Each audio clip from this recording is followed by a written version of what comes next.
वालेकुम स्टूडेंट्स, कैसे हैं आप लोग। उम्मीद करती हूँ कि आप लोग खैरियत से होंगे।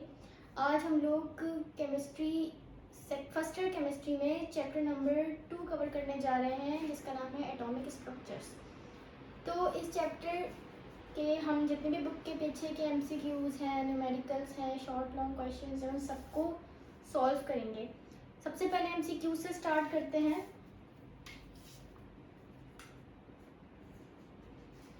तो हमारे पास फर्स्ट MCQs है।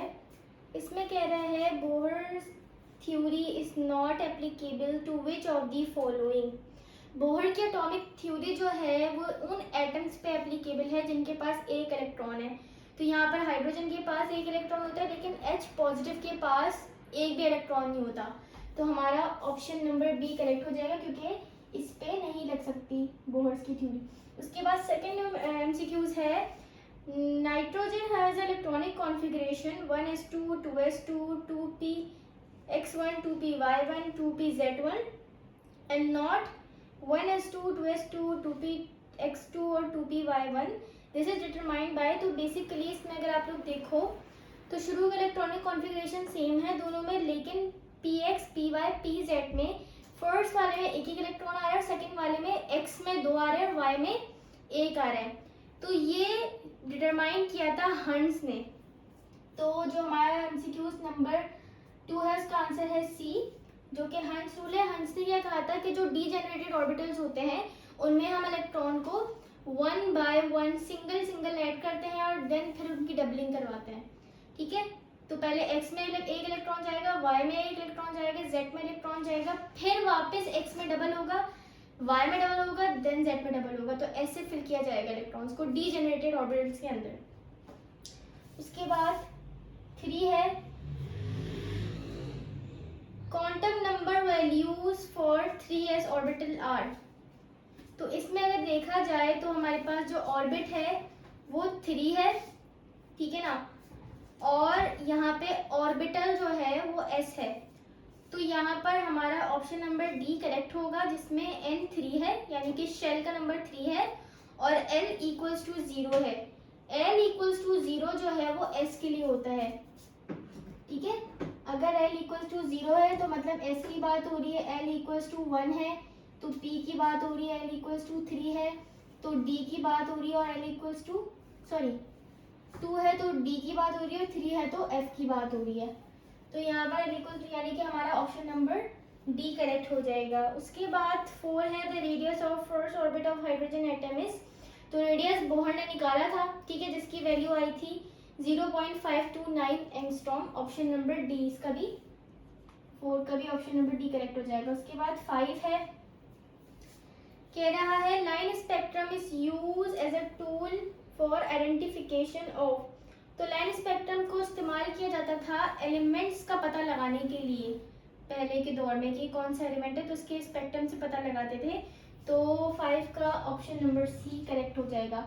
उसके बाद 6 पर आ जाते हैं। इसमें कह रहा है in 1935 AD James Chadwick was awarded Nobel prize because, तो उन्होंने न्यूट्रॉन को डिस्कवर किया था, इस वजह से उनको नोबेल प्राइज मिला था। तो यहाँ पे हमारा ऑप्शन नंबर बी करेक्ट हो जाएगा। उसके बाद 7 पर आ जाते हैं। 7 में कह रहा है when 4d orbital is filled the next electron enter into। तो इलेक्ट्रॉनिक कॉन्फ़िगरेशन की सीरीज में 4d के बाद 5p आता है, तो यहाँ पर हमारा ऑप्शन नंबर बी करेक्ट हो जाएगा। उसके बाद 8 है विच of the following is not an isoelectronic pair. Isoelectronic का मतलब होता है ऐसे एटम्स जिनके अंदर सेम नंबर ऑफ इलेक्ट्रॉन्स आ रहे हो। तो यहाँ पे Na पॉजिटिव और नियॉन दोनों के अंदर सेम इलेक्ट्रॉन होते हैं, ठीक है ना। Na positive and F negative के अंदर भी सेम इलेक्ट्रॉन होते हैं, लेकिन Na और Ca दोनों एटम्स हैं, दोनों आयनिक फॉर्म में नहीं है, यानी कि इनके अंदर इलेक्ट्रॉन फिक्स हुए हैं। तो दोनों एटम्स अलग हैं, तो इसीलिए दोनों के इलेक्ट्रॉन्स भी यहाँ पर अलग होंगे। तो हमारा 8 का ऑप्शन नंबर सी करेक्ट हो जाएगा। सही है।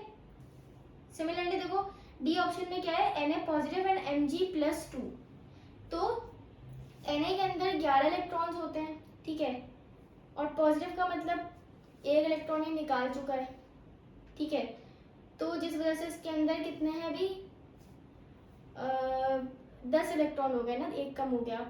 सिमिलरली मैग्नीशियम के अंदर 12 इलेक्ट्रॉन्स होते हैं, +2 का चार्ज है यानी कि 2 इलेक्ट्रॉन इसके अंदर कम है, 10 है, तो दोनों के अंदर सेम इलेक्ट्रॉन आ रहे हैं, तो इस वजह से ये भी हमारा करेक्ट नहीं होगा।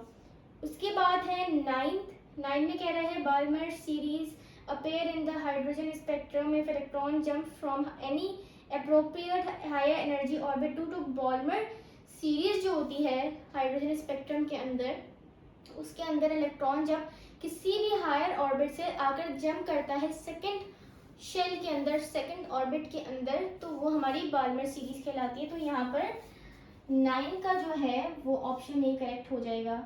उसके बाद 10 है, 10 में कह रहा है the shape of orbital for which L equals to 0, तभी मैंने बताया L इक्वल्स टू 0 S के लिए होता है, तो यहाँ पर S का जो शेप होता है वो स्फेरिकल होता है, ठीक है, तो हमारा ऑप्शन नंबर ए करेक्ट हो जाएगा।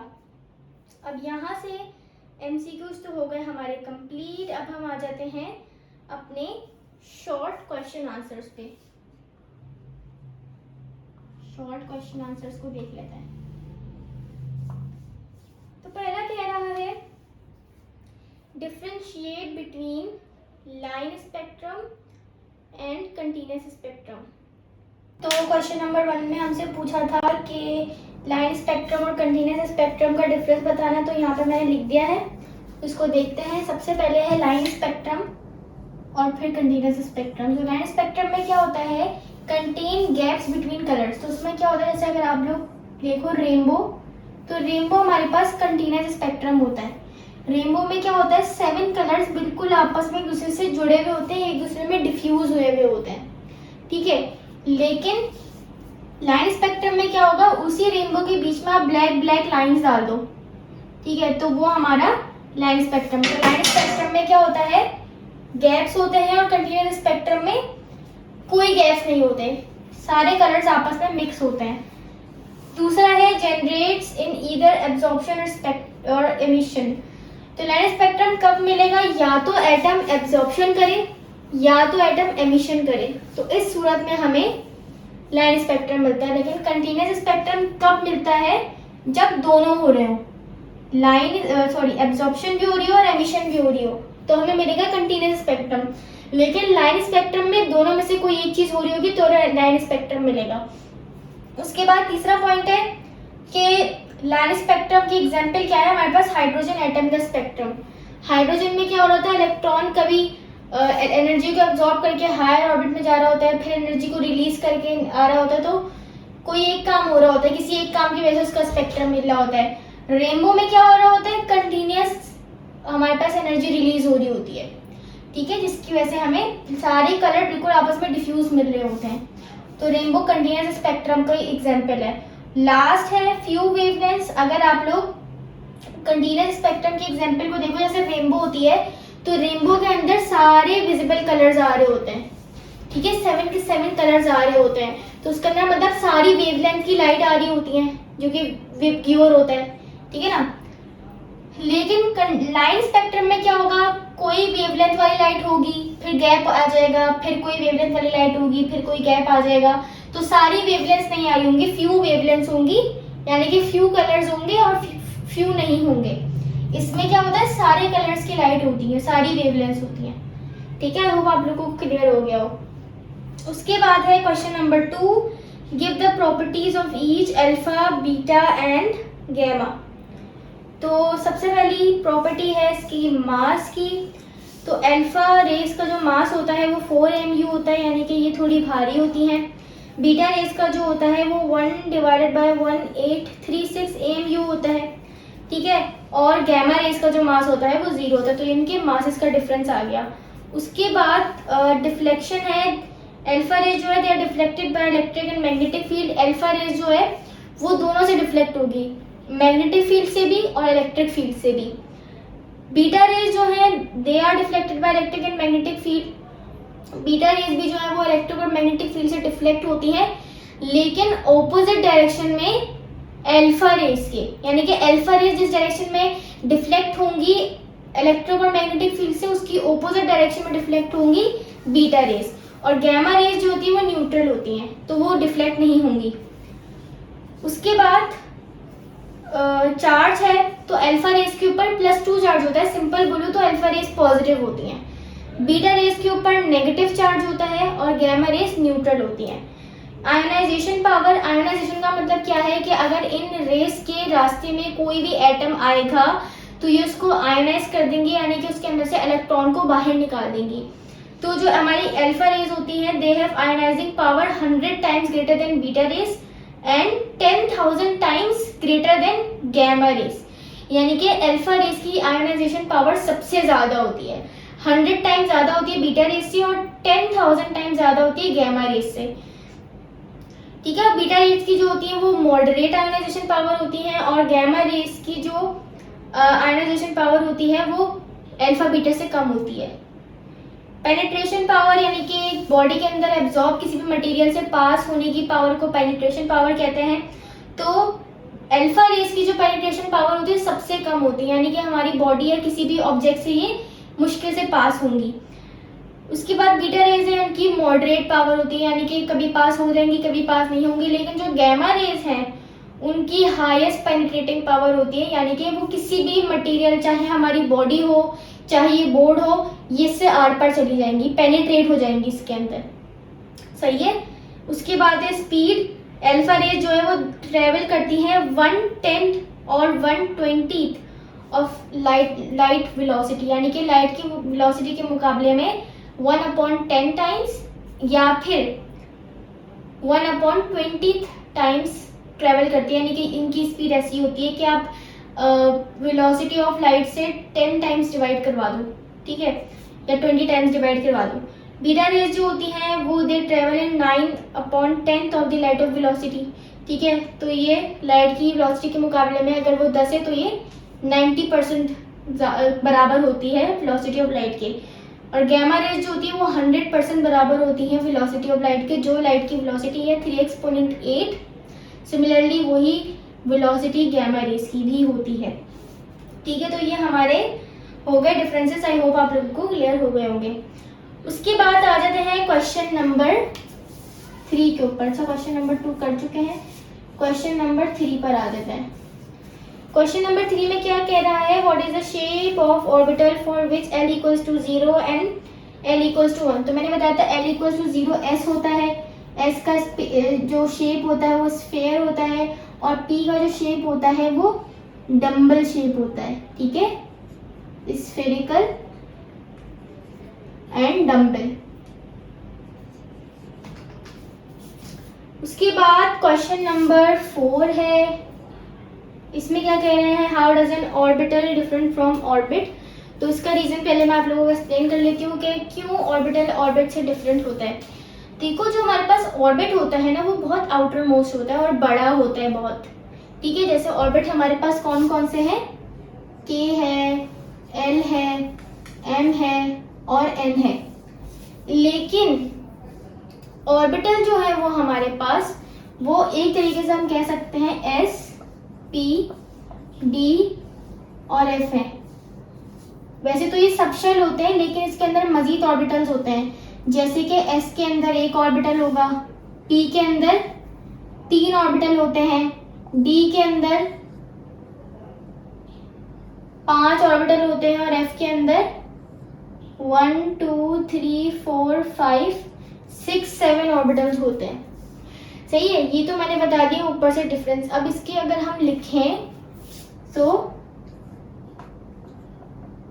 Orbit are outer most part where chances of finding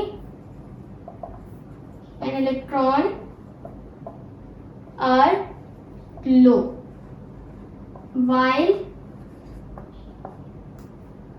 orbital is present within orbit and have maximum chances of finding an electron. ठीक है, तो ये होगा इसका रीजन कि एक तो ऑर्बिट आउटर मोस्ट होते हैं, सबसे बड़े होते हैं, ठीक है, और इनके अंदर इलेक्ट्रॉन को पाने की जो चांसेस है वो बहुत कम होते हैं। लेकिन अगर हम ऑर्बिटल की तरफ जाएं तो ऑर्बिटल ऑर्बिट के अंदर होता है, ठीक है, और वहां पर हम इलेक्ट्रॉन को बहुत आसानी से ढूंढ सकते हैं। ठीक है, ऑर्बिट के अंदर ज्यादा इलेक्ट्रॉन्स आते हैं, लेकिन ऑर्बिटल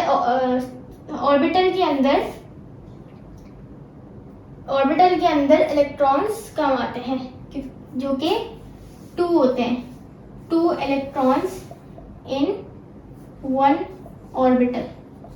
एक ऑर्बिटल के अंदर 2 से ज्यादा इलेक्ट्रॉन नहीं आ सकते। ठीक है, तो ये कुछ डिफरेंस हो गए इन दोनों के। उसके बाद आ जाते हैं हम क्वेश्चन नंबर 5 पे। इसमें कह रहा है explain why the filling of electron in 4s orbital takes place prior to 3d। बोल रहे हैं कि हम जब इलेक्ट्रॉनिक कॉन्फ़िगरेशन करते हैं तो हम 4s के अंदर इलेक्ट्रॉन पहले डालते हैं और 3d के अंदर इलेक्ट्रॉन बाद में डालते हैं। हालांकि देखा जाए तो 4, ये जो 4 है ये शेल का नंबर बताया ना, 4th शेल 3rd शेल के बाद आता है, लेकिन पहले इसके अंदर इलेक्ट्रॉन क्यों जा रहे हैं और डी के अंदर बाद में क्यों जा रहे हैं? तो इसका सिंपल सा आंसर है because the energy of 4s is lower than 3d। इसका रीजन ये है कि 4s की जो एनर्जी होती है वो 3d के मुकाबले में कम होती है, इसी वजह से हम 4s के अंदर इलेक्ट्रॉन पहले डालते हैं। और इलेक्ट्रॉन भी उन्हीं जगहों पे स्टेबल होते हैं जहाँ पे एनर्जी कम हो। तो इलेक्ट्रॉनिक कॉन्फ़िगरेशन जो है वो इसी तरीके से बनाई गई है कि लोएस्ट एनर्जी वाले ऑर्बिट से हम हायर एनर्जी वाले ऑर्बिट पे जा रहे होते हैं। ठीक है, उसके बाद है क्वेश्चन नंबर 6। इसमें क्या कह रहा है, mention the defects of Bohr atomic model. Defects of Bohr atomic model, सही। तो यहाँ पर आ जाते हैं हम। सबसे पहला डिफेक्ट क्या है, Bohr's model is only applicable to hydrogen and those species which have single revolving electron around the nucleus like He positive, Li+2 and Be+3. It could not explain the spectra of multi-electron system like He, Li, Be, B etc. तो पहला point में क्या बोल रहा है, अभी हमने MCQs में देखा था कि बोहर ने सिर्फ हाइड्रोजन की बात की थी, हाइड्रोजन के एटम की बात की थी, उसके बारे में अपना पूरा एटॉमिक स्ट्रक्चर दिया था, एटॉमिक मॉडल दिया था। उन्होंने ये नहीं बताया कि हाइड्रोजन के अलावा जो दूसरे एटम्स हैं अगर हम उनको देखें तो उनके ऊपर उनका मॉडल कैसे एप्लीकेबल होगा। और हाइड्रोजन की अगर हम बात करें तो हाइड्रोजन के पास तो एक इलेक्ट्रॉन होता है, तो अगर हम हाइड्रोजन जैसे बाकी एटम्स को देखें तो उसमें आता है Li+2 या Be+3 जिनके पास एक एक इलेक्ट्रॉन हो। उसके अलावा तो किसी और पे एप्लीकेबल ही नहीं होगा ना, क्योंकि उन्होंने उन एटम्स के बारे में बताया ही नहीं जिनके पास एक से ज़्यादा इलेक्ट्रॉन है। तो एक डिफेक्ट तो ये हो गया कि हम सिर्फ इस मॉडल को हाइड्रोजन के ऊपर ही लगा सकते हैं। दूसरी पॉइंट क्या आते हैं, according to Bohr's concept electron revolve the nucleus in circular path, later on it was proved that electron did not move in single plane but in 3 dimensional places. Bohr ने कहा था कि बीच में न्यूक्लियस है और इलेक्ट्रॉन साइड में यूं यूं घूम रहे हैं, लेकिन असल में हमारे जो एटम का स्ट्रक्चर होता है वो कुछ ऐसा होता है, कुछ ऐसा 3D स्ट्रक्चर होता है, 3 डायमेंशनल स्ट्रक्चर होता है। इलेक्ट्रॉन इन 3D पाथ्स में घूम रहे होते हैं, सिर्फ सर्कुलर नहीं घूम रहे होते हैं बल्कि 3D सिस्टम में घूम रहे होते हैं। तो दूसरा पॉइंट तो ये इनका गलत हो गया कि इलेक्ट्रॉन सर्कुलर घूमता है, वो 3D पाथ्स में घूमता है। ठीक है, उसके बाद तीसरा पॉइंट क्या था, according to the Bohr's concept the electron in an atom is located at a definite distance from the nucleus and revolve at definite velocity which against the Heisenberg uncertainty principle. तो Bohr ने क्या कहा था कि electron जो है वो nucleus से एक फिक्स जगह में घूमता है और उसकी फिक्स वेलोसिटी है, जो कि बात गलत है और किसके खिलाफ है, हेज़ेनबर्ग अनसर्टेनिटी प्रिंसिपल के खिलाफ है। हेज़ेनबर्ग अनसर्टेनिटी प्रिंसिपल कहता है कि आप इलेक्ट्रॉन की पोजीशन और उसकी वेलोसिटी नहीं पता लगा सकते, लेकिन बोहर ने दोनों चीज़ें पता लगाने का बता दिया कि भाई आप दोनों चीज़ें पता लगा सकते हो। तो ये बात तीसरी गलत हो गई और मुखालफत करने लगी हेजनबर्ग अनसर्टेनिटी प्रिंसिपल की। लास्ट पॉइंट है Bohr's theory explain only the particle nature of electron and did not explain the wave nature of electron. तो बोहर ने जो है वो इलेक्ट्रॉन की सिर्फ पार्टिकल नेचर की रखते हुए अपना मॉडल दिया, उन्होंने इलेक्ट्रॉन की वेव नेचर को नहीं बताया। डी ब्रोगले जो थे उन्होंने हमें बताया थी ये बात कि इलेक्ट्रॉन जो है वो पार्टिकल नेचर भी रखता है, इलेक्ट्रॉन वेव नेचर भी रखता है, यानी कि वो वेव की सूरत में भी पाया जाता है और वो एक सिंगल पार्टिकल की सूरत में भी पाया जाता है। लेकिन बोहर ने सिर्फ पार्टिकल तक की बात की, इलेक्ट्रॉन को एज अ पार्टिकल लेकर उन्होंने अपनी थ्योरी समझाई, लेकिन इलेक्ट्रॉन को एज अ वेव लेकर उन्होंने अपनी थ्योरी को एक्सप्लेन नहीं किया, जिसकी वजह से 4 डिफेक्ट्स हो गए। अब हमारे पास चौथा यही डिफेक्ट बनके 4 डिफेक्ट्स हो गए। तो क्वेश्चन नंबर 7 में हमसे इलेक्ट्रॉनिक कॉन्फ़िगरेशन पूछ रहा है। सबसे पहले तो हम इलेक्ट्रॉनिक कॉन्फ़िगरेशन की सीरीज को देख लेते हैं। तो बजाय हम बहुत लंबी करें, मैं आप लोगों को सिंपल तरीका बता देती हूँ इलेक्ट्रॉनिक कॉन्फ़िगरेशन की सीरीज को याद करने का, क्योंकि इलेक्ट्रॉनिक कॉन्फ़िगरेशन की सीरीज से आप लोगों से यही क्वेश्चन आता है कि इलेक्ट्रॉनिक कॉन्फ़िगरेशन इसकी करके दिखाओ, इसकी करके दिखाओ। तो पहले मैं लिख के दिखाती हूँ कि इलेक्ट्रॉनिक कॉन्फ़िगरेशन की सीरीज होती क्या है।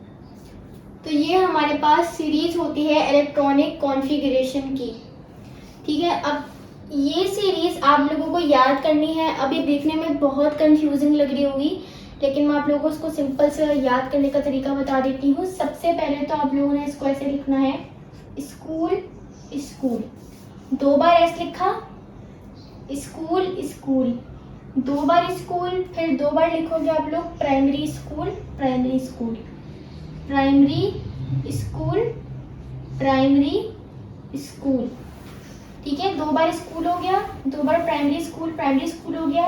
अब 2 बार लिखोगे district primary school district primary school, district primary school. D से मतलब मैं इनके फर्स्ट लेटर से आपको इंडिकेट करवा रही हूँ, district primary school district primary school.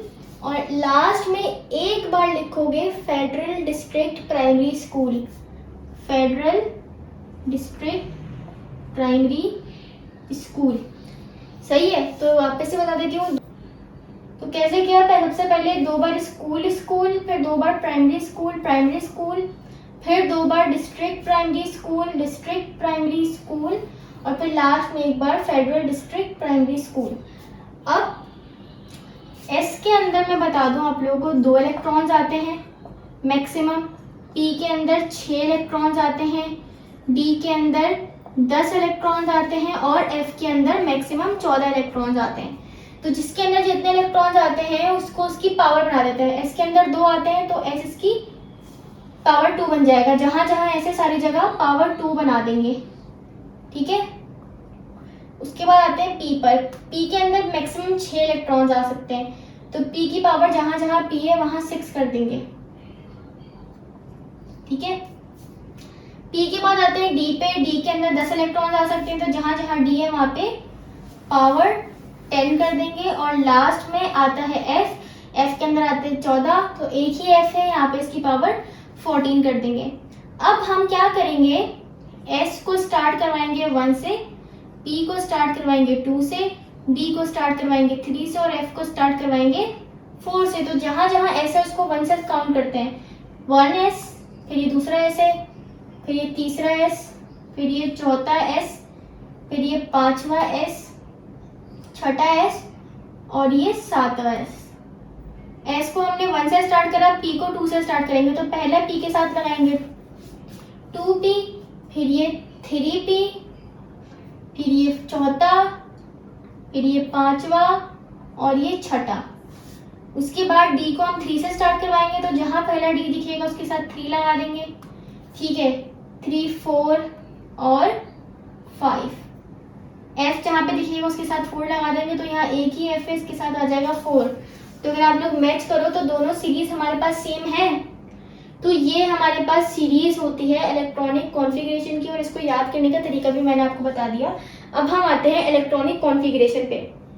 तो सबसे पहले हमें करनी है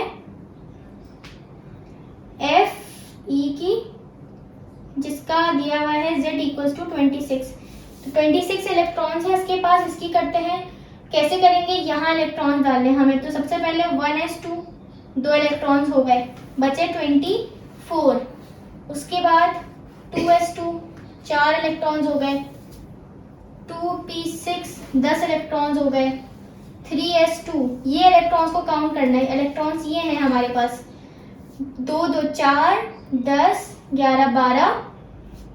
उसके बाद 3p6 18 और 4s2 20 इलेक्ट्रॉन्स हो गए। अब इसके बाद आते हैं 4s2 के बाद क्या है, 3d10। लेकिन अगर आप देखो तो यहाँ तक हमारे 20 इलेक्ट्रॉन्स हो गए, बचे 6 इलेक्ट्रॉन्स। तो 3d के अंदर आ जाएंगे 6, यहाँ पे 10 नहीं लगा देना आप लोग, यहाँ पे आ जाएंगे 6 इलेक्ट्रॉन्स, क्योंकि हमें 6 इलेक्ट्रॉन्स हमारे पास बच रहे थे, तो हम डी के अंदर 6 इलेक्ट्रॉन्स डाल देंगे। तो ये हो गए हमारे पास 26 की इलेक्ट्रॉनिक कॉन्फ़िगरेशन। उसके बाद दूसरा है Br negative, Z equals to 35। यानी कि यहाँ पे Br का जो एटॉमिक नंबर होता है वो 35 होता है। लेकिन अगर आप लोग देखो तो Br के ऊपर नेगेटिव चार्ज है, यानी कि इस Br ने, नेगेटिव चार्ज का क्या मतलब होता है, एक इलेक्ट्रॉन को गेन किया है ना। नेगेटिव यही बता रहा है ना। अगर ये न्यूट्रल होता तो उसके पास इतने इलेक्ट्रॉन होते, लेकिन अभी इसके ऊपर नेगेटिव चार्ज है, यानी कि असल में तो इतने थे, लेकिन नेगेटिव चार्ज ये बता रहा है कि अभी इसने एक इलेक्ट्रॉन को गेन किया हुआ है। तो हम 35 नहीं बल्कि 36 के इलेक्ट्रॉनिक कॉन्फ़िगरेशन करेंगे। तो यहाँ पे आ जाते हैं 36 के लिए। सबसे पहले 1s2, 2 इलेक्ट्रॉन हो गए, 2s2, 2p6, 10 इलेक्ट्रॉन हो गए। उसके बाद है 3s2, 3p6, 4s2, यहाँ तक हो गए 20 इलेक्ट्रॉन्स। उसके बाद है 3d10। 10 मैंने क्यों कर दी, क्योंकि हमारे पास यहाँ पे 30 यहाँ तक हो गए हैं। अब हमें करनी है 36 की, तो यहाँ हो जाएगा 4p6, पूरे 36 इलेक्ट्रॉन्स हमारे पास यहाँ तक आ जाएंगे। एक बार इसको वापस से चेक करते हैं। 1s2, 2s2, 2p6, 3s2, 3p6, 4s2, 3d10, यहाँ तक 30 इलेक्ट्रॉन हो गए। 36 करने थे तो 4p6 हो जाएंगे, तो 36 हो गए। उसके बाद तीसरा है हमारे पास Ca+2 और इसका Z दिया हुआ है 20। तो असल में तो कैल्शियम का एटॉमिक नंबर 20 होता है, लेकिन इसके ऊपर +2 चार्ज है, जो कि क्या कह रहा है कि इसने 2 इलेक्ट्रॉन को लूज किया है। यानी कि असल में इतने थे, लेकिन अब इसके पास से इसमें से 2 कम हो चुके हैं। तो अब हम 18 की इलेक्ट्रॉनिक कॉन्फ़िगरेशन करेंगे। तो सबसे पहले स्टार्ट करते हैं 1s2, 2s2 4, 2p6 10 हो गए, काउंट कर लें आप लोग। उसके बाद 3s2 12 और 3p के अंदर कितने आएंगे, यहाँ तक 12 हो गए। अगर मैं इसके अंदर 6 डालूंगी तो कितने हो जाएंगे, 18 हो जाएंगे। तो यहाँ पर आ जाएगा 6। तो इस तरीके से हम इलेक्ट्रॉनिक कॉन्फ़िगरेशन करते हैं जब हमें एटॉमिक नंबर दिया हुआ हो। और कभी भी चार्ज देखकर आप परेशान नहीं हो जाना, जो चार्ज है इसमें से उतने कम उतने ज्यादा कर दो। +2 था तो मैंने प्लस देख के मैंने देखा कि प्लस का मतलब होता है इलेक्ट्रॉन देना। तो Z के अंदर असल में 20 थे, अब इसमें से +2 यानी कि 18 हो गए होंगे। इसी तरह यहाँ पे माइनस चार्ज था, असल में इसके पास 35 थे, माइनस ये बता रहा है कि इसके अंदर इसने एक और ऐड कर लिया तो 36। तो इस तरीके से आप लोग इलेक्ट्रॉनिक कॉन्फ़िगरेशन करोगे। अब उसके बाद हम आ जाते हैं अपने डिस्क्रिप्टिव क्वेश्चन आंसर पे। Descriptive question answers. सबसे पहले क्वेश्चन नंबर 1 का पार्ट ए है, जिसमें हमसे क्या कह रहा है, state the postulates of Bohr's atomic theory. तो पहला पोस्टुलेट क्या कह रहा है, electrons revolve around the nucleus in circular orbit situated at fixed distance from nucleus with definite energy. तो पहला बोहर ने क्या बोला कि इलेक्ट्रॉन्स जो हैं वो न्यूक्लियस से एक फिक्स पोजीशन पर घूम रहे हैं और ये जिस जगह पे घूम रहे हैं उसकी एनर्जी भी फिक्स है। यानी कि फॉर एग्जांपल के शेल की एनर्जी फिक्स होती है, एल शेल की एनर्जी फिक्स होती है, एम एन, ठीक है ना। तो पहला पॉइंट ये कहता है। दूसरे पॉइंट में क्या कह रहा है, as long as electrons remains in an appropriate orbit it neither loss nor gains energy, hence each orbit has a fixed energy level. However, the energy of orbit increases with the increased distance from the nucleus. तो दूसरी बात क्या कहते हैं कि जब तक electron अपने शेल के अंदर यानी कि जिसमें ये शुरू से था उसमें घूमता रहेगा तो ये एनर्जी ना ही अपने अंदर से निकालेगा और ना ही एनर्जी को एब्जॉर्ब करेगा, ठीक है। जब तक ये अपने शेल के अंदर घूम रहा है तब तक इसकी एनर्जी फिक्स रहेगी, ना कम होगी ना ज़्यादा होगी, ना ये एनर्जी को एब्जॉर्ब करेगा ना ही एनर्जी को लूज करेगा। और दूसरी बात इन्होंने क्या बोली कि जैसे जैसे शेल का डिस्टेंस न्यूक्लियस से बढ़ता जाएगा उसकी एनर्जी बढ़ती जाएगी। जैसे देखो, पहला शेल न्यूक्लियस के करीब होता है तो उसकी एनर्जी कम होती है, दूसरा शेल थोड़ा न्यूक्लियस से दूर है तो उसकी एनर्जी और ज़्यादा, तीसरा शेल न्यूक्लियस से और दूर है तो उसकी एनर्जी और ज़्यादा, और चौथा शेल न्यूक्लियस से बहुत दूर है तो उसकी एनर्जी और ज़्यादा, ठीक है। तीसरा पॉइंट ये कहता है, during excitation electron absorb some quantized energy and jump from lower energy orbit to an appropriate higher energy orbit, but when it returns back to lower orbit it emit energy। तो क्या कह रहा है कि electron जब किसी भी lower orbit से हायर ऑर्बिट में जंप करेगा तो ये एनर्जी को एब्जॉर्ब करेगा, ठीक है। जब लोअर ऑर्बिट से यानी कि फॉर एग्जांपल पहले शेल से दूसरे शेल में जा रहा है तो एनर्जी को एब्जॉर्ब करेगा, लेकिन अगर ये बड़े वाले शेल से छोटे शेल में आ रहा है, बड़े वाले शेल से छोटे शेल में आ रहा है तो ये एनर्जी को रिलीज करेगा, ठीक है। तीसरा पॉइंट ये कहता है, और ये जो एनर्जी है इन दोनों शेल्स की, पहले से दूसरे शेल में आया है उसकी या फिर दूसरे से पहले शेल में आया उसकी, तो उसका फॉर्मूला होता है delta E equals to E2 minus E1। E2 जो है वो बड़े वाले शेल की एनर्जी होगी माइनस E1 जो है वो छोटे वाले शेल की एनर्जी होगी। जैसे यहाँ पे 2 की energy minus energy of shell 1, ठीक है। और E का जो फॉर्मूला दिया उन्होंने बोला E बराबर होता है h न्यू के। ये जो न्यू है ये बेसिकली फ्रीक्वेंसी होती है। उसके बाद चौथा पॉइंट ये कह रहा है, here nu is frequency of radiation and h is Planck's constant, ठीक है। h जो होता है वो प्लैंक्स कांस्टेंट होता है और ये जो है वो फ्रीक्वेंसी होती है। उसके बाद चौथा पॉइंट है, electron can move only in those orbit in which the angular momentum of electron is integral multiple of nh upon 2 pi। तो बेसिकली इन्होंने इलेक्ट्रॉन चूंकि सर्कुलर घूम रहा है तो उसके मोमेंटम को हम एंगुलर मोमेंटम कहेंगे और इसका फॉर्मूला दिया इन्होंने nh अपॉन 2 पाई। एंगुलर मोमेंटम का फॉर्मूला दिया बोहर ने इलेक्ट्रॉन के NH ओवर 2 पाई, ठीक है। जिसमें से N जो है वो बता रहा है number of shell, H Planck's constant है, ठीक है, और 2 पाई भी कांस्टेंट है हमारे पास, ठीक है। तो यहाँ तक तो हो गया हमारे पास ये बोहर के पोस्टुलेट। अच्छा मैं एक और बता दूं हम लोगों को, अगर हम लोग वैसे फिजिक्स में जो एंगुलर मोमेंटम पढ़ते हैं वो बराबर होता है mvr के, तो हम इन दोनों को कंपेयर भी करवा सकते हैं कि mvr बराबर होता है nh/2 के। फिजिक्स में हम ये वाला पढ़ते हैं और केमिस्ट्री में हम ये वाला एंगुलर मोमेंटम पढ़ते हैं, क्योंकि एंगुलर मोमेंटम हम यहाँ पर इलेक्ट्रॉन के लिए पढ़ रहे होते हैं और यहाँ पर मुख्तलिफ चीज़ों के लिए पढ़ रहे होते हैं।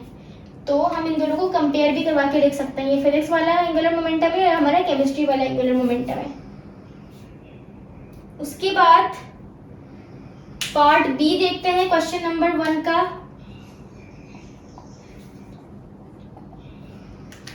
ठीक है, इसमें हमसे कह रहा है write the expression for the frequency of radiation emitted from an electron given that E is equals to minus m e की पावर 4 अपॉन 8 एप्सिलॉन नॉट का स्क्वायर, h का स्क्वायर और n का स्क्वायर। तो बेसिकली ये derivation है frequency of radiation की। तो यहाँ से हम लोग देखते हैं, सबसे पहले हमें पता है कि जब इलेक्ट्रॉन जंप करता है हायर ऑर्बिट से लोअर ऑर्बिट में, तो वो अपने अंदर से एनर्जी को निकालता है ना। जब एनर्जी निकलेगी तो वो mainly in the form of light होती है, कलर की फॉर्म में वो एनर्जी निकालना होता है। और कि हर लाइट की कुछ ना कुछ फ्रीक्वेंसी होती है। तो फ्रीक्वेंसी निकालने के लिए हमने यहाँ पर अगेन, अगर आप पिक्चर में देखो, ये फॉर्मूला इस्तेमाल किया है और हमने क्या बोला है कि E बराबर है h न्यू के। उसके बाद E की जो वैल्यू हमें सवाल में गिवन थी, ठीक है, माइनस एम ई की पावर 4 8 एप्सिलॉन नॉट का स्क्वायर, वो वाली वैल्यू हमने सिंपल क्या करा, रख दी। ठीक है, हमने सिंपल E1 की जगह क्या करा कि फॉर एग्जाम्पल यहाँ पर क्या था, माइनस एम ई की पावर 4 था अपॉन 8 एप्सिलॉन नॉट का स्क्वायर, h का स्क्वायर और n का स्क्वायर था ना। हमारे पास ये वाली सारी चीज़ें जो होती हैं, ये होती है सारी कांस्टेंट, ये सब कांस्टेंट होती हैं। लेकिन n जो है नंबर ऑफ शेल, ये बदल सकता है। इलेक्ट्रॉन कभी पहले शेल में भी हो सकता है, कभी दूसरे में भी हो सकता है, कभी तीसरे में भी हो सकता है। तो E1 के लिए क्या करा हुआ है, बस इसको 1 कर दिया है और E2 के लिए इस n को 2 कर दिया है। सही है। तो आप लोग अगर पिक्चर में देखो तो E1 में क्या करा इन्होंने, अलग करके लिख दिया है 1/n1 का स्क्वायर। बाकी सारी चीजें सेम है क्योंकि वो सब कांस्टेंट है, वो इलेक्ट्रॉन के लिए सेम रहेंगे, सिर्फ नंबर ऑफ शेल बदलेगा। E2 के लिए क्या करा, 1/n2 का स्क्वायर कर दिया। अब ये जो E1 और E2 की वैल्यू है उसको इस फॉर्मूले में पुट कर दिया। ठीक है, तो देखो नीचे आओ, इस फॉर्मूले में पुट कर दिया। अब इस फॉर्मूले में पुट करने के बाद क्या करा, अगर आप दूसरी वाली वैल्यू को देखो जो कि है 1/n1 के स्क्वायर वाली वैल्यू, तो उसमें क्या हो रहा है कि माइनस का साइन लगा हुआ इससे पहले, और माइनस माइनस क्या होता है, प्लस होता है। अगर मैं यहाँ पे लिखूं, आपको यहाँ पे लिख के दिखाऊं, delta E equals to minus m e की पावर 4 अपॉन 8 एप्सिलॉन नॉट का स्क्वायर, h का स्क्वायर और 1/n2 का स्क्वायर है। फिर माइनस, फिर ब्रैकेट में माइनस एम ई की पावर 4 अपॉन 8 एप्सिलॉन नॉट का स्क्वायर, h का स्क्वायर और 1/n1 का स्क्वायर है। तो अगर आप लोग यहाँ देखो तो ये माइनस और माइनस है, ये दोनों माइनस होकर क्या हो जाएंगे, ये वाले पार्ट तो सेम रहेगा 1/n2 का स्क्वायर, ये वाला पार्ट सेम रहेगा, लेकिन ये दोनों माइनस होके हो जाएंगे प्लस, और ये हो जाएगा एम ई की पावर 4 8 एप्सिलॉन नॉट का स्क्वायर, h का स्क्वायर और ये 1/n1 का स्क्वायर। अब ये प्लस वाली वैल्यू को हम क्या करेंगे, पहले लिख देंगे और माइनस वाली वैल्यू को बाद में लिख देंगे। तो ये कुछ ऐसा लिखने में आ जाएगा, एम ई की पावर 4 8 एप्सिलॉन नॉट का स्क्वायर, h का स्क्वायर 1/n1 का स्क्वायर हो जाएगा। फिर इसके साथ माइनस है तो ये माइनस एम ई की पावर 4 अपॉन 8 एप्सिलॉन नॉट का स्क्वायर, h का स्क्वायर और 1/n2 का स्क्वायर। ठीक है, तो ये आप लोगों की थोड़ी सी कंफ्यूजन दूर हो गई होगी कि ये कैसे आया। अब उसके बाद नीचे आओ, क्या करा आप, सिंपल हमने जो कांस्टेंट वाली ये वाली दोनों वैल्यू सेम है दोनों में, तो इनको कॉमन निकाल लिया और 1/n1 का स्क्वायर माइनस 1/n2 के स्क्वायर को साथ करके लिख दिया। ठीक है, ये जो पूरा कांस्टेंट है जो अभी हमने कॉमन लिया है उसकी वैल्यू होती है 2.18 exponent minus 18 joules per atom. क्योंकि देखो यहाँ पर m जो है वो मास ऑफ इलेक्ट्रॉन होता है, e चार्ज ऑफ इलेक्ट्रॉन होता है, 8 भी कांस्टेंट है, एप्सिलॉन नॉट की भी कांस्टेंट वैल्यू होती है। ठीक है ना, उसके अलावा h भी प्लैंक्स कांस्टेंट है, इसकी भी कांस्टेंट वैल्यू होती है। तो ये सारे कांस्टेंट है। जब हम इसको सॉल्व करेंगे तो इन सबको सॉल्व करने के बाद हमें डायरेक्टली कैलकुलेटेड वैल्यू दी हुई है जो कि है 2.18 एक्सपोनेंट माइनस 18 और बाकी आगे क्या लिखा हुआ है 1/n1 का स्क्वायर माइनस 1/n2 का स्क्वायर। ठीक है, ऐसे करके लिख दिया है। तो ये यहाँ पे ये तो हमारे पास ड्राइव हो गया एनर्जी के लिए। अब हमें तो यहाँ पे फ्रीक्वेंसी चाहिए। तो हम जानते हैं कि एनर्जी के लिए हम ड्राइव कर रहे थे ना, एनर्जी बराबर होती है एच न्यू के। अभी हमने यहाँ पे भी देखा, ये लिखा हुआ फॉर्मूला, यहाँ पे ये न्यू जो है ये फ्रीक्वेंसी है। तो हम क्या करेंगे, यहाँ पर सिंपल ई की जगह ये वैल्यू पुट कर देंगे। नीचे अगर आप लोग देखो सेकेंड पेज पर जो भी मैंने लगाया इस पेज पे देखो, एच न्यू इक्वल्स टू बाकी सारी चीजें वही सेम हो गई, एम की पावर 4 8 एप्सिलॉन नॉट का स्क्वायर एच का स्क्वायर और ब्रैकेट में 1/n1 का स्क्वायर माइनस 1/n2 का स्क्वायर। तो यहाँ पर एच न्यू आ गया। हमें क्या चाहिए, हमें चाहिए फ्रीक्वेंसी। तो हम न्यू को इधर ही रखेंगे और एच को उधर डिवाइड में भेज देंगे। तो ये वहां जाके एच के स्क्वायर से एच का क्यूब हो जाएगा और यहाँ पर फाइनली हमारे पास इक्वेशन ड्राइव हो जाएगी फॉर फ्रीक्वेंसी। अच्छा, इसी के नीचे कैलकुलेशन ऑफ वेव नंबर दिया हुआ है। तो सिंपल आप लोग यहाँ पे क्या करोगे, जो ऊपर अभी हमने ड्राइव किया ना इक्वेशन, उसमें अगर आप लोग देखो फ्रीक्वेंसी बराबर होता है वेव नंबर। वेव नंबर का सिंबल कुछ ऐसा होता है, वी के ऊपर डैश लगा हुआ है, बार लगा हुआ है। ठीक है, तो वेव नंबर मल्टीप्लाई बाय सी। ठीक है, सी जो है वो स्पीड ऑफ लाइट होती है।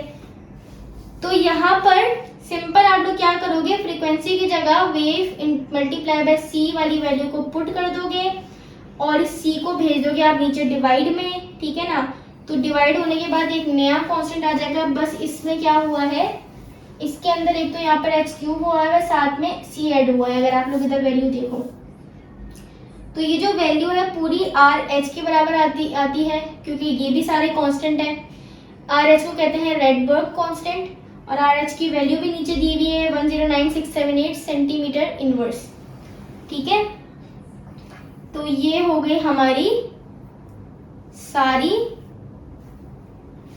डेरिवेशन।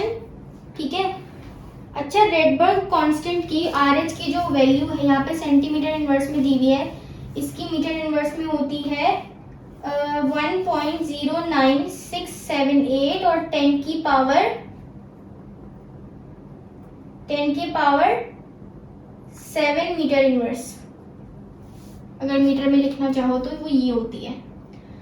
ठीक है, तो ये तो हो गए हमारी दोनों डेरिवेशन। सवाल में तो सिर्फ बोला था कि फ्रीक्वेंसी की, लेकिन मैंने वेव नंबर बता दी, सेम है फ्रीक्वेंसी जैसी। जैसे आप लोगों को फ्रीक्वेंसी की जगह वेव नंबर मल्टीप्लाई बाय सी वाली वैल्यू पुट करनी है और सी को डिवाइड में भेजना है। डिवाइड में जाने के बाद सारे कांस्टेंट मिलके आर एच बना लेंगे, रेडबर्ग कांस्टेंट, और रेडबर्ग कांस्टेंट की वैल्यू ये लिखी हुई जो कि कैलकुलेटेड है वैल्यू, आप लोगों को बार बार कैलकुलेट करने की जरूरत नहीं है।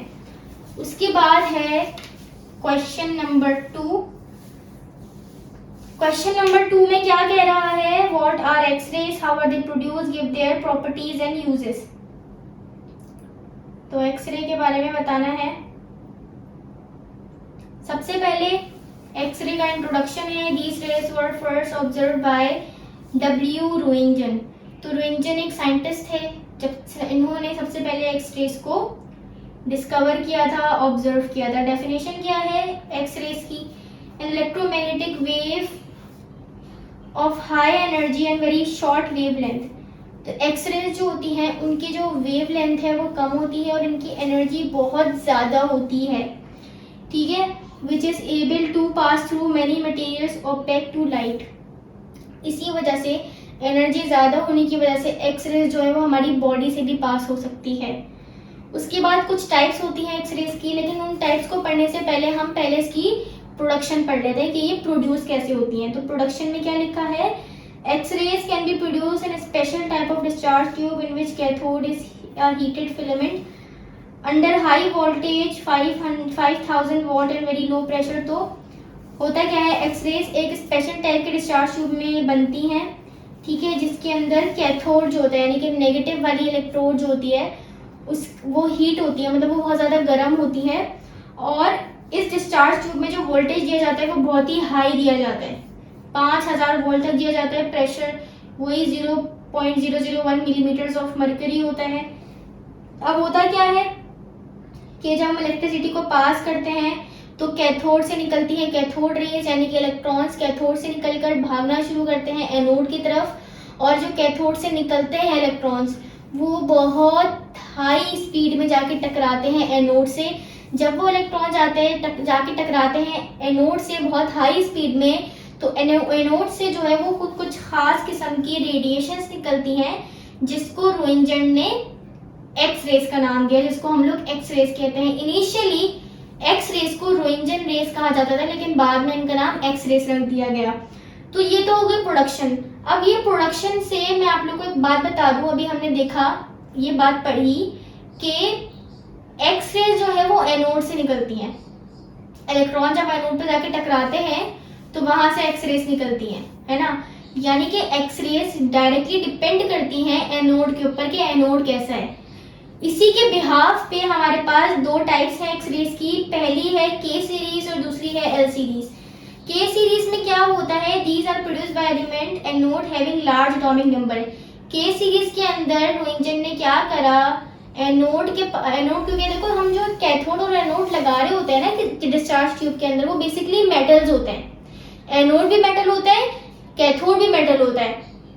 तो एनोड यहाँ पर रोइंजन ने के सीरीज के अंदर लार्ज एटॉमिक नंबर वाला यूज करा, ठीक है, लार्ज एटॉमिक नंबर यानी कि जिनका एटॉमिक नंबर ज्यादा हो, जिनके अंदर इलेक्ट्रॉन ज्यादा हो।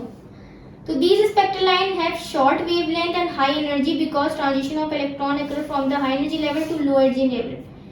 तो क्या हुआ कि सीरीज के अंदर जो स्पेक्ट्रल लाइंस मिली, यानी कि एक्स रेज जो हमें मिली लार्ज एटॉमिक नंबर वाली प्लेट्स को इस्तेमाल करके, उसकी जो वेवलेंथ थी वो शॉर्ट थी और जो एनर्जी थी वो हाई थी।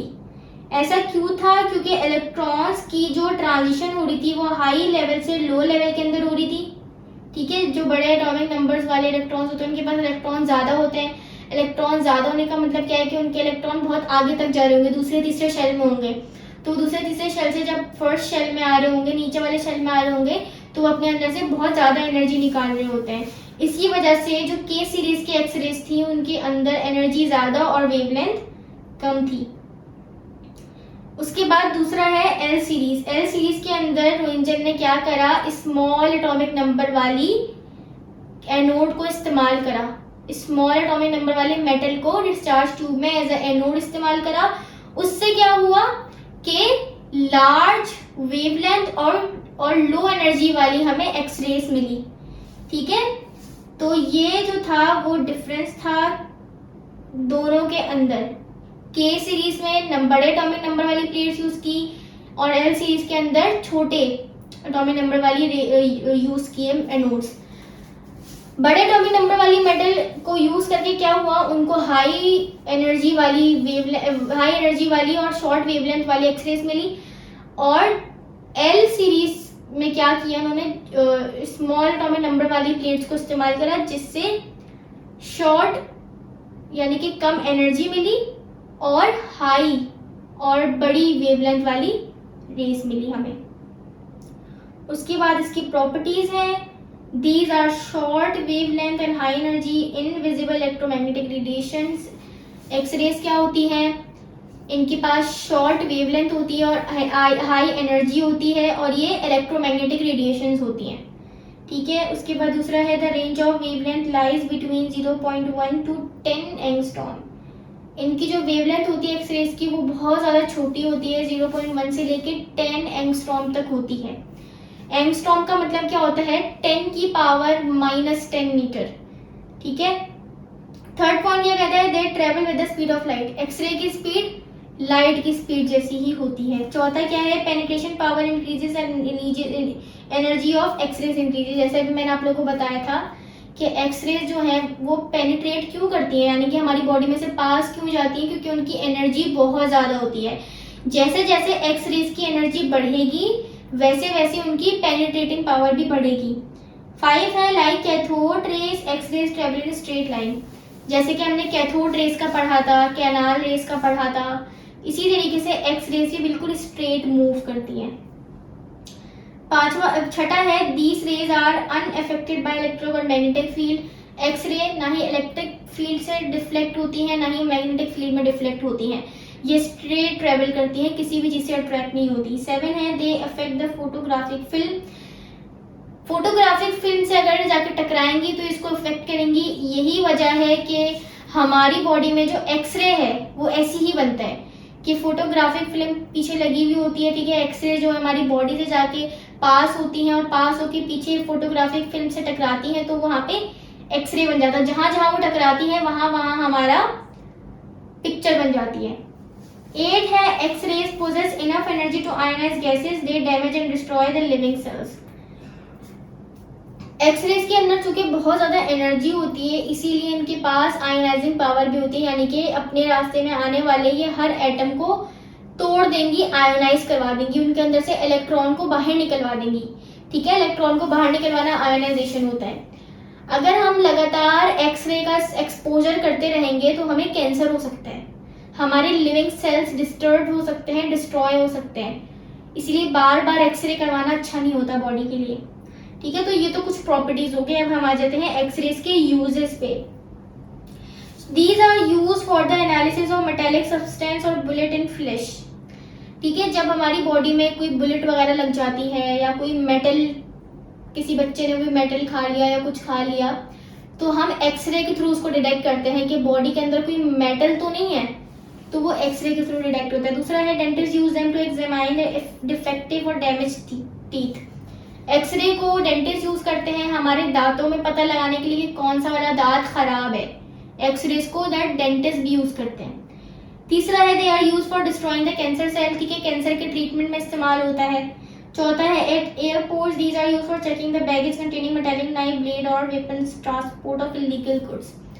जैसे कि अभी मैंने बताया कि एक्सरे बॉडी में किसी मेटल को पता लगाने के लिए इस्तेमाल होता है, इसी तरीके से एयरपोर्ट पे जो बैगेज जा रहे होते हैं उनके अंदर भी जो डिटेक्टर लगा हुआ होता है वहां पे भी एक्सरेज का इस्तेमाल होता है।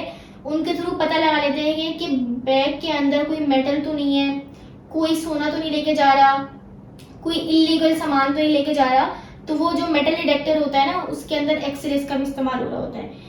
5 है crystallography, these are use for determination of structures of crystal, thus X ray diffraction technique was developed.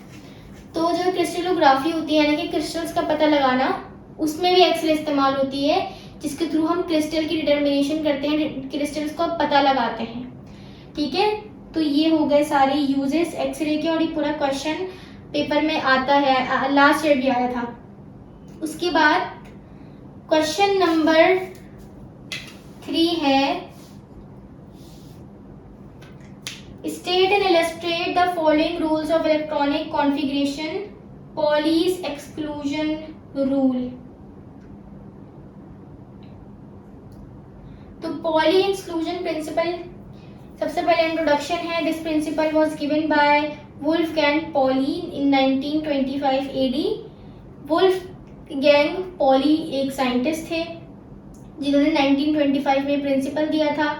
इन्होंने क्या कहा था कि इन orbital of an atom no two electron can have same set of 4 quantum number, at least one quantum number must be different। इन्होंने ये कहा था कि फॉर एग्जाम्पल मेरे पास ये एक ऑर्बिट है, इसके अंदर 2 इलेक्ट्रॉन्स हैं। इन्होंने कहा था कि इन 2 इलेक्ट्रॉन्स के चारों क्वांटम नंबर सेम नहीं हो सकते। अगर मैं क्वांटम नंबर को बोलूँ तो 4 प्रॉपर्टीज इनकी सेम नहीं हो सकती इन दोनों की। इन दोनों में कोई एक क्वांटम नंबर लाजमी अलग आ रहा होगा। नीचे एक्सप्लेनेशन देखते हैं। According to this principle, 2 electron in orbit may have same values of 3 quantum number n, l, m, but value of 4th quantum number s must be different. ठीक है, तो n जो है वो नंबर ऑफ शेल बताता है। ठीक है, इन दोनों इलेक्ट्रॉन का शेल भी सेम हो सकता है। l जो है अजीमुथल क्वांटम नंबर है, वो भी सेम हो सकता है। m जो है वो मैग्नेटिक क्वांटम नंबर है, वो भी सेम हो सकता है। लेकिन इन दोनों का जो स्पिन क्वांटम नंबर है वो सेम नहीं हो सकता। इसके डायरेक्शन डिफरेंट है। ये जो है ये क्लॉकवाइज होता है, ये एंटी क्लॉकवाइज होता है। तो इन दोनों के डायरेक्शन डिफरेंट होने की वजह से क्या होगा, इनका स्पिन क्वांटम नंबर डिफरेंट आएगा। इसका +1/2 आएगा, इसका -1/2 आएगा। तो एक ना एक क्वांटम नंबर लाजमी डिफरेंट होगा एक ऑर्बिटल के 2 इलेक्ट्रॉन्स का। ठीक है, तो ये कहता है पॉली एक्सक्लूजन प्रिंसिपल। उसके बाद दूसरा एक्सप्लेन करना है हमें हंट्स रूल ऑफ मैक्सिमम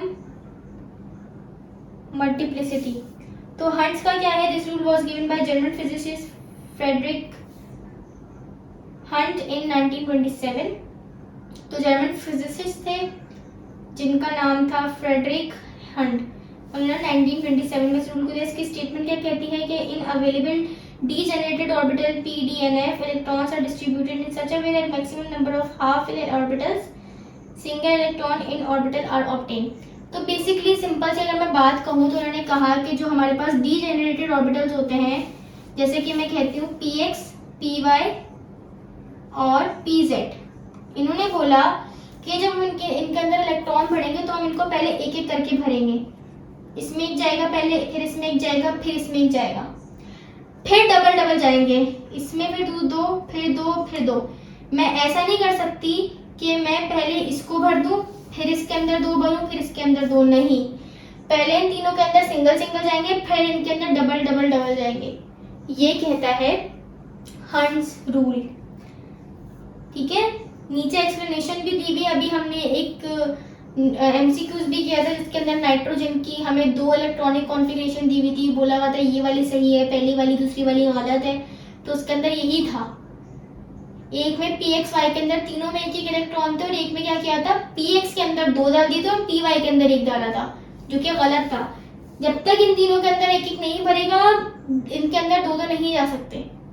ठीक है, तो ये तो हो गया hunts rule of maximum multiplicity. उसके बाद क्वेश्चन नंबर 4 है। क्वेश्चन नंबर 4 में क्या कह रहा है, explain the hydrogen spectrum in terms of Bohr's theory. तो हाइड्रोजन स्पेक्ट्रम देख लेते हैं हम बोहर्स थ्योरी के अकॉर्डिंग। तो यहाँ पे सबसे पहले हाइड्रोजन स्पेक्ट्रम की काफी लंबी डिटेल दी हुई है। ठीक है, इतनी लंबी डिटेल आप लोगों को करने की जरूरत नहीं है, सिंपल मैं आप लोगों को इसकी डेफिनेशन बता देती हूँ। देखो हाइड्रोजन स्पेक्ट्रम क्या होता है कि जब भी इलेक्ट्रॉन हाइड्रोजन के अंदर, हाइड्रोजन के एटम के अंदर इलेक्ट्रॉन जब हायर एटॉमिक ऑर्बिटल से या हायर ऑर्बिट से लोअर ऑर्बिट में जंप करेंगे तो हमें जो स्पेक्ट्रम मिलता है उसे हम हाइड्रोजन स्पेक्ट्रम कहते हैं। ठीक है, यहाँ पे मैं लिख देती हूँ, when electron in hydrogen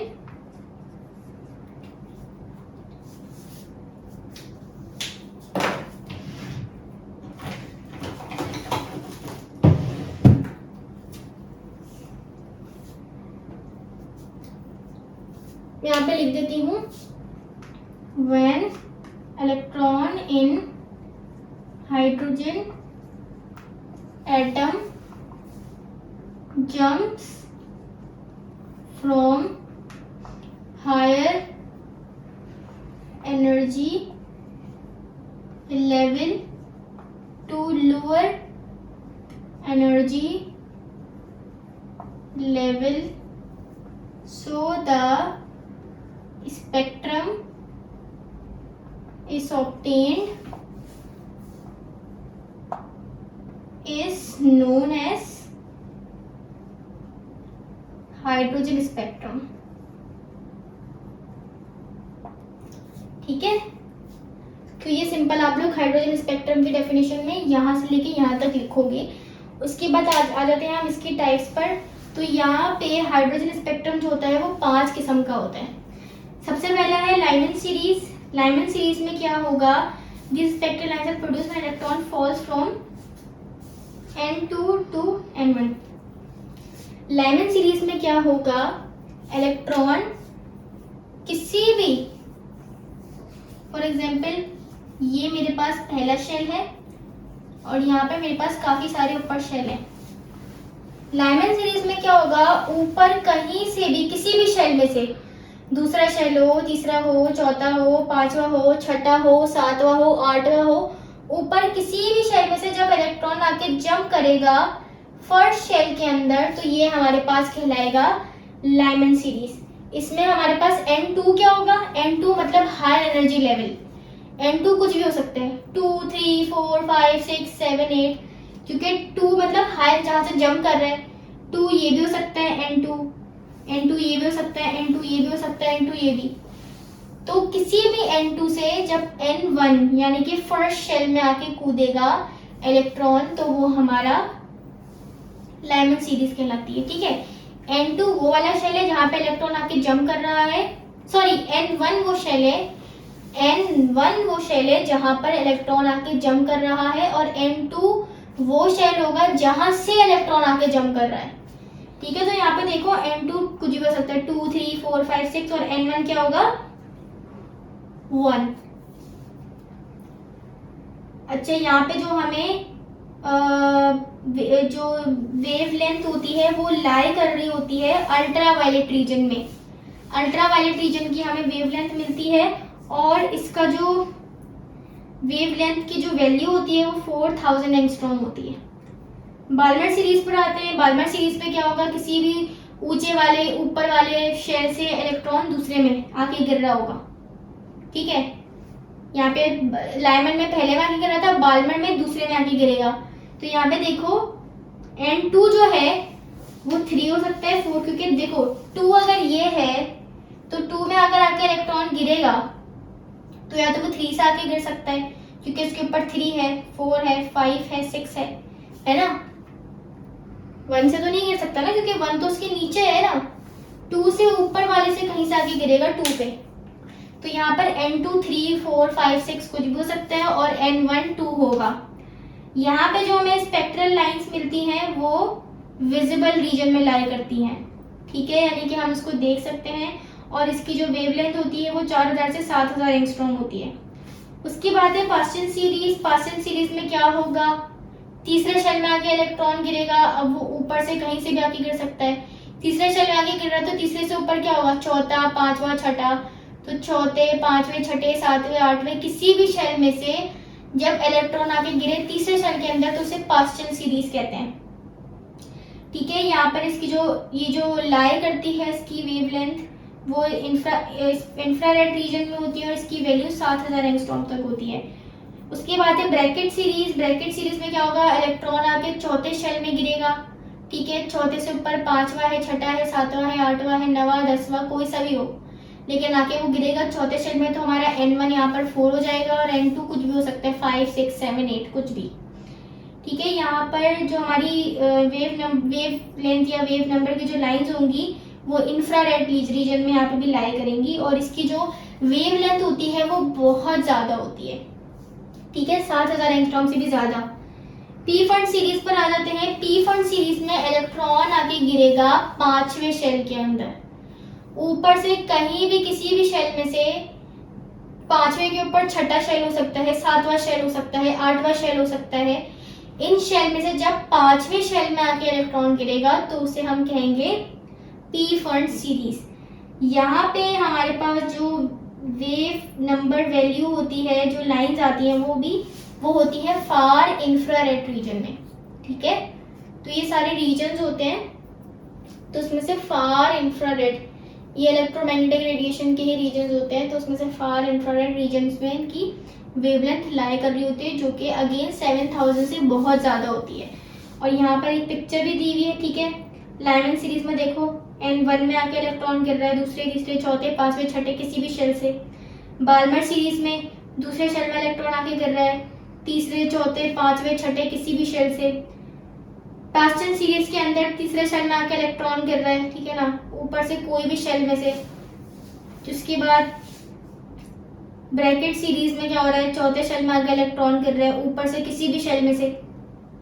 और लास्ट है पी फॉर्म सीरीज, इसमें पांचवें शेल में आके इलेक्ट्रॉन गिर रहा है, ऊपर वो कहीं से भी आके गिर रहा होगा, ऊपर किसी भी शेल में से। ठीक है, तो ये सारे हो गए हमारे सारे हाइड्रोजन स्पेक्ट्रम की टाइप्स।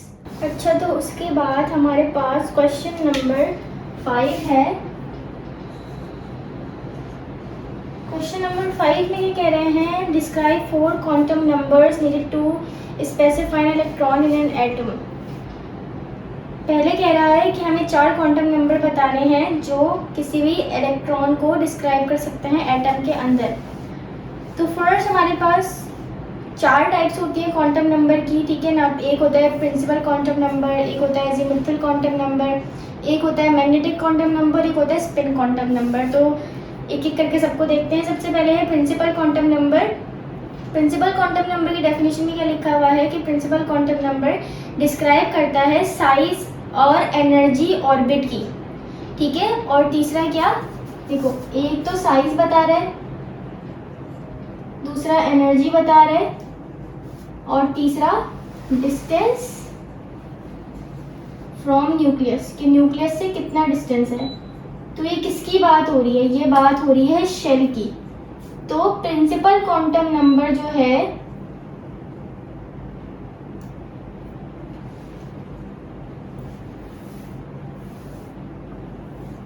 वो हमारे पास बताता है शेल के बारे में कि शेल कौन सा है, ठीक है।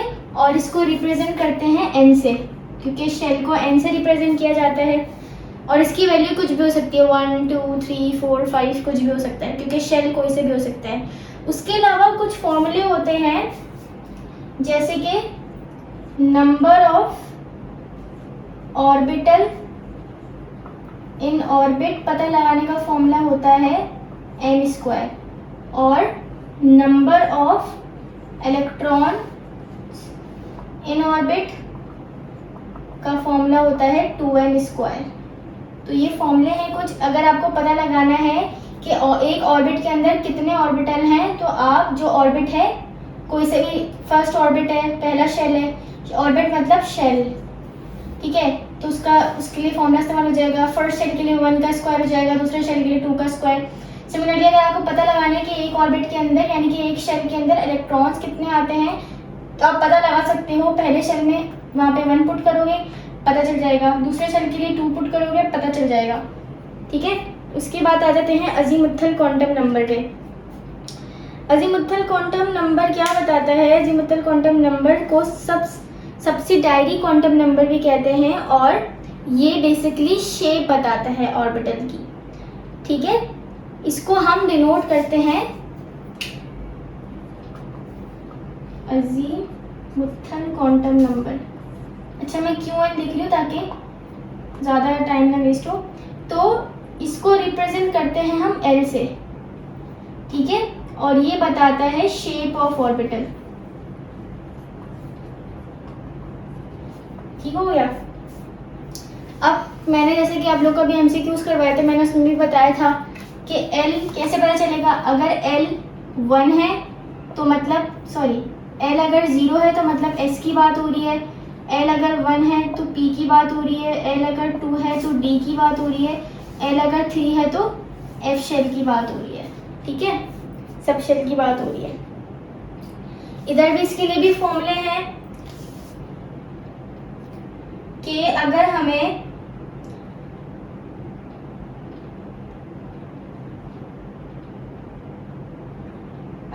पता लगाना है number of electron in subshell, तो उसके लिए फॉर्मूला होता है 2 और 2l+1, ठीक है। और अगर हमें पता लगाना है number of orbitals in subshell, तो उसके लिए फॉर्मूला हो जाएगा 2l+1, ठीक है। तो ये फॉर्मूला अगर आप लोगों को पता लगाना है कि सब शेल के अंदर कितने इलेक्ट्रॉन्स आते हैं, तो आप उसके लिए ये फॉर्मूला यूज करोगे 2l + 1। l क्या है, यहाँ पर हमारे पास सब शेल के नंबर्स हैं। अगर 0 है तो मतलब s सब शेल है, अगर l है तो 1 है तो p सब शेल है, 2 है तो d सब शेल है, 3 है तो f सब शेल है। इनके अंदर के इलेक्ट्रॉन्स पता लगाने के लिए आप ये वाला फॉर्मूला यूज करोगे और इनके अंदर ऑर्बिटल्स पता लगाने के लिए आप ये वाला फॉर्मूला यूज करोगे। जैसे कि हमें पता है कि p के अंदर 3 ऑर्बिटल्स होते हैं, तो मैं यहाँ पे क्या करूंगी, l की जगह क्या रखूंगी 1, ठीक है, तो 2 1 2 + 1 3 आ जाएगा। तो हमें चल जाएगा फॉर्मूले से कि p के अंदर कितने ऑर्बिटल्स होते हैं, 3 ऑर्बिटल्स होते हैं। तो इस तरीके से फॉर्मूले से पता चल जाता है। उसके बाद है magnetic quantum number. Magnetic quantum number क्या बताता है कि बेसिकली ओरिएंटेशन कितनी है, यानी कि ओरिएंटेशन का मतलब क्या है कि इन सब शेल के अंदर कितने ऑर्बिटल्स हैं, ये हमें बताता है मैग्नेटिक क्वांटम नंबर। ठीक है, इसको रिप्रेजेंट करते हैं m से। और इसकी वैल्यू कैसे पता चलती है, मैग्नेटिक क्वांटम नंबर का अगर हमें पता लगाना है तो उसके लिए कैसे पता लगाएंगे, +- l कर दो। फॉर एग्जाम्पल p के लिए l क्या है 1। अब मुझे पता लगाना है कि p के अंदर कितने ऑर्बिटल्स हैं, तो मैं +- l कर दूंगी, यानी कि सबसे पहले -1 0 +1 1 को ऐसे कर सकते ना ब्रेक, -1 में फिर बीच में 0 फिर +1, तो ये 1 2 3 पता चल गया 3 ऑर्बिटल्स हैं। इसी तरीके से d के लिए क्या हो जाएगा, 2 है तो ये -2 -1 0 +1 और +2, तो ये 1 2 3 4 और 5 ऑर्बिटल्स d के आ गए। तो इस तरीके से हम मैग्नेटिक क्वांटम नंबर से पता लगा सकते हैं कि किस तरीके से हम इनके ओरिएंटेशन पता कर सकते हैं। मतलब मैग्नेटिक क्वांटम नंबर ये बताता है कि कितने ऑर्बिटल्स मौजूद हैं इन सब शेल के अंदर। आप बस इसको +- कर दो, ठीक है। 1 को +- करोगे 3 हिस्सों में टूट जाएगा, 2 को +- करोगे तो 5 हिस्सों में टूटेगा। सिमिलरली 3 को +- करोगे तो 7 हिस्सों में टूटेगा, क्योंकि f के अंदर 7 ऑर्बिटल्स होते हैं, ठीक है। उसके बाद लास्ट है spin quantum number. Spin quantum number क्या बताता है, स्पिन क्वांटम नंबर ऑर्बिटल के अंदर इलेक्ट्रॉन की रोटेशन के बारे में बताता है कि वो किस तरीके से स्पिन कर रहा है, क्योंकि इलेक्ट्रॉन्स तो घूम रहे होते हैं ना। तो स्पिन क्वांटम नंबर इलेक्ट्रॉन की स्पिन बताता है कि या तो वो क्लॉकवाइज घूम रहा है या वो एंटी क्लॉकवाइज घूम रहा है। अगर तो वो क्लॉकवाइज घूम रहा है तो हम उसके लिए इस्तेमाल करते हैं +1/2। अगर वो एंटी क्लॉकवाइज घूम रहा है तो -1/2 यूज करते हैं, ठीक है। तो यहाँ पर एक छोटी सी वो दी हुई है, अगर आप लोग इसका समरी देखो तो यहाँ पर आपको अच्छे से समझ आ जाएगा कि किस तरीके से सारे काम कर रहे हैं हमारे क्वांटम नंबर इलेक्ट्रॉन को पूरी इंफॉर्मेशन देने के लिए, ठीक है। तो अब इसको चेक कर लेना है इसको। उसके बाद हम आ जाते हैं दूसरी जो पॉइंट लिखा हुआ है क्वेश्चन नंबर 5 में ही, right all possible values of L, M and S for n = 2। बोल रहा है कि 5 का ही पार्ट है कि n = 2 है, ठीक है। L क्या होगा, यानी कि मैग्नेटिक क्वांटम नंबर क्या होगा, अज़ीमुथल क्वांटम नंबर क्या होगा, और m क्या होगा और s क्या होगा, ठीक है। ये बातें हमें बतानी है। अब अगर मैं सबसे पहले L की बात करूं तो L के लिए जो फॉर्मूला होता है n से, वो होता है 0 से लेकर n-1। अगर हमें L की वैल्यू पता लगानी है तो L निकालने के लिए 0 से लेकर n क्या है 2, तो ये 2-1 हो जाएगा। और L की वैल्यू हमारे पास 2 आएंगी, एक तो आ जाएगी 0 और दूसरी आएगी 1, है ना, क्योंकि फॉर्मूला क्या कह रहा है कि 0 से लेकर n-1 तक की रेंज में आती है L की वैल्यू। और अभी हमने देखा कि ये L है तो 0 होगा, क्योंकि शेल तो हमारे पास 1 से स्टार्ट होता है, शेल तो 0 नहीं होता। मतलब n की जो वैल्यू है वो 1 से स्टार्ट होगी ना, या तो पहला शेल होगा, दूसरा शेल होगा, तीसरा 0 तो कोई शेल नहीं होता। तो यहाँ पर L की वैल्यू देखो आप n से एक कम है, n 1 से स्टार्ट होता है लेकिन अगर 0 से स्टार्ट हो रहा है इसलिए n - 1 तक जा रहा है। ठीक है, तो यहाँ से हमें पता चल गया कि l की जो वैल्यू है वो या तो 0 होगी या 1 होगी। m पता लगाना है, m किसके बराबर होता है, प्लस माइनस l के। यहाँ हमने देखा भी magnetic quantum number plus minus l के बराबर होता है, ये लिखा हुआ। तो इसको प्लस माइनस l कर लेते हैं। 0 के लिए तो 0 ही रहेगा, प्लस माइनस हो सकता। 1 पे अगर आए तो ये -1 0 और +1 तीन ओरिएंटेशन हो गई, तो m भी पता चल गया। ठीक है, उसके बाद आते हैं s पर। देखो s हमारे पास दो ही हो सकते हैं। ठीक है, या तो +1/2 या -1/2। एक ऑर्बिटल के अंदर इलेक्ट्रॉन या तो क्लॉकवाइज घूम रहा होगा या फिर एंटी क्लॉकवाइज घूम रहा होगा। सही है, तो ये हमारा हो गया क्वेश्चन नंबर 5 तक का पूरा मामला। उसके बाद हम आ जाते हैं न्यूमेरिकल्स पे। दो ही न्यूमेरिकल्स हैं हमारे पास। क्वेश्चन नंबर 1 जो है न्यूमेरिकल का, उसमें कह रहा है calculate the radius of hydrogen in third orbit, और बोहर कांस्टेंट की वैल्यू दी हुई है 0.259 एंगस्ट्रॉम। तो सबसे पहले तो हमारे पास जो रेडियस निकालने का फॉर्मूला होता है, देखो हमें बस कांस्टेंट की A0 की वैल्यू दी हुई है जो कि दी हुई है 0.529 एंगस्ट्रॉम। ठीक है, और हमसे बोल रहा है रेडियस बताओ। तो सॉल्यूशन करते हैं। रेडियस निकालने का जो फॉर्मूला होता है वो होता है A0 मल्टीप्लाई बाय n का स्क्वायर अपॉन z। ठीक है, A0 की वैल्यू क्या है, दी हुई है 0.529। शेल हमें बताया हुआ है, अच्छा शेल की वैल्यू भी दी हुई है, n equals to third shell दिया हुआ है। तो शेल की वैल्यू दी हुई है मल्टीप्लाई बाय 3 का स्क्वायर डिवाइडेड बाय z जो है वो एटॉमिक नंबर होता है। ठीक है, ये एटॉमिक नंबर होता है। तो एटॉमिक नंबर हाइड्रोजन का क्या होता है, क्योंकि हाइड्रोजन के एटम की बात हो रही है तो हाइड्रोजन का होता है 1। जब आप इसको सॉल्व करोगे तो r हमारे पास आ जाएगा 4.761 एंगस्ट्रॉम। सही है, उसके बाद आते हैं क्वेश्चन नंबर 2 पे। क्वेश्चन नंबर 2 में हमसे क्या कह रहा है, a photon of wave number 23 exponent 5 metre inverse. तो वेव नंबर की वैल्यू दी हुई है 23 एक्सपोनेंट 5 मीटर इनवर्स। ठीक है, उसके बाद क्या कह रहा है, is emitted when electron undergoes a transition from spectral line a pair in its transition from a higher energy orbit n equals to 2। कह रहा है कि इलेक्ट्रॉन ने जंप करा किसी भी हायर ऑर्बिट से दूसरे ऑर्बिट पे, यानी कि फॉर एग्जांपल इलेक्ट्रॉन यहाँ ऊपर किसी भी शेल से आया और आकर ये दूसरा ऑर्बिट है, यहाँ आके इसने जंप करी। अब वो ऊपर कौन से शेल से आया मुझे नहीं पता, लेकिन उसने आके जंप करा यहाँ पे, तो हमें n2 दिया हुआ है जो कि दिया हुआ है 2।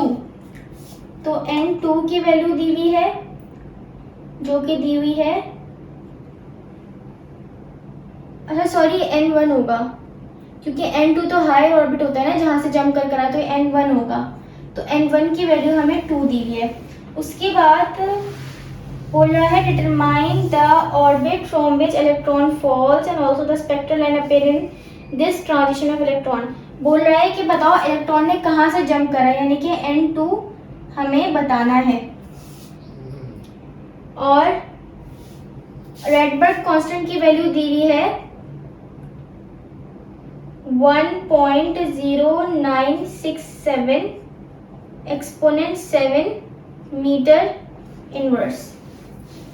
ठीक है, तो सॉल्व करते हैं इसे। तो सबसे पहले हमने डेटा तो बना लिया अपना, ठीक है, जो हमें चीजें गिवन थी। अब सॉल्यूशन की तरफ आते हैं। तो हमें पता है कि जो हमारे पास वेव नंबर का फॉर्मूला होता है वो होता है RH 1/n1 का स्क्वायर -1/n2 का स्क्वायर। ये होता है फॉर्मूला। अब हमें निकालना क्या है, हमें निकालना है n2। तो पहले हम वैल्यूज पुट कर देते हैं। इसकी वेव नंबर की वैल्यू दी हुई है 23 एक्सपोनेंट 5, RH की वैल्यू दी हुई है 1.0967 एक्सपोनेंट 7, ठीक है, और 1/n1 की वैल्यू हमें दी हुई है 2 का स्क्वायर और ये -1/n2 का स्क्वायर। इसको वहां ले जाके डिवाइड करवा देंगे। 23 10⁵ 1.0967 एक्सपोनेंट 7 से डिवाइड करवाएंगे और इक्वल्स टू यहाँ पे क्या रह गया 1/2 का स्क्वायर -1/n2 का स्क्वायर एज इट इज रह गया। हम जब इन दोनों को डिवाइड करवाएंगे तो डिवाइड करवाने के बाद हमारे पास आंसर आएगा 0.209, ठीक है। और यहाँ पे क्या बचा 2 का स्क्वायर कर लेंगे तो ये 4 आ जाएगा और ये -1/n2 का स्क्वायर। अब यहाँ पे ये माइनस में है, हम इसको उधर ले जाएंगे, ठीक है, और इसको उधर ले आएंगे तो ये हो जाएगा 1/n2 का स्क्वायर इक्वल्स टू 1/4 और यहाँ पे प्लस है तो वहां जाके माइनस हो जाएगा -0.209। जब हम इसको सॉल्व करेंगे तो जब आप इसको डिवाइड करवा के माइनस करवाओगे तो आंसर आएगा, अच्छा 1/n2 का स्क्वायर है, ठीक है, तो ये हो जाएगा सॉल्व करवाने के बाद। अच्छा इसको डायरेक्टली मैं लिख रही हूँ, आप जब सॉल्व करवाओगे, सॉल्व करवाने के बाद अब क्या करें, अच्छा सॉल्व करवाने के बाद का मैं आंसर लिख ही देती हूँ ताकि कंफ्यूजन ना हो। जब आप लोग इसे सॉल्व कराओगे तो 0.041 आंसर आएगा, ठीक है। डिवाइड करवाओगे, ठीक है, डिवाइड करवाने के बाद यहाँ से आंसर आ जाएगा 0.25, ठीक है, यहाँ से आंसर आएगा 0.25। 0.25 में से माइनस करवाओगे 0.209 तो ये आंसर आ जाएगा। अब हमें n2 ऊपर चाहिए तो उसके लिए हम क्या करेंगे, इसको उधर भेज देंगे और इसको उधर नीचे ले आएंगे तो ये हो जाएगा n2 का स्क्वायर इक्वल्स टू 1/0.041। इसके ऊपर स्क्वायर है, स्क्वायर खत्म करने के लिए क्या करेंगे, रूट ऑन बोथ साइड कर देंगे, इसका भी रूट हो जाएगा। और अच्छा इसको डिवाइड करोगे ना आप लोग तो डिवाइड करने के बाद आंसर आ जाएगा 24.4। इसको 1/0.41 को डिवाइड करोगे तो ये आंसर आ जाएगा। फाइनली रूट हटाओगे तो आंसर आएगा 4.93 जो कि तकरीबन बराबर है 5 के। तो ये 5th ऑर्बिट से आके गिरा होगा 2nd ऑर्बिट में। तो यहाँ पे जो हमें स्पेक्ट्रल लाइन्स मिलेंगी वो मिलेंगी ब्रैकेट सीरीज वाली, ठीक है। आई होप आप लोगों को क्लियर हो गया होगा ये न्यूमेरिकल। इसी के साथ हमारा चैप्टर ख़त्म हो गया। फिर इंशाल्लाह मिलेंगे अगले लेक्चर में, तब तक के लिए अल्लाह हाफिज़।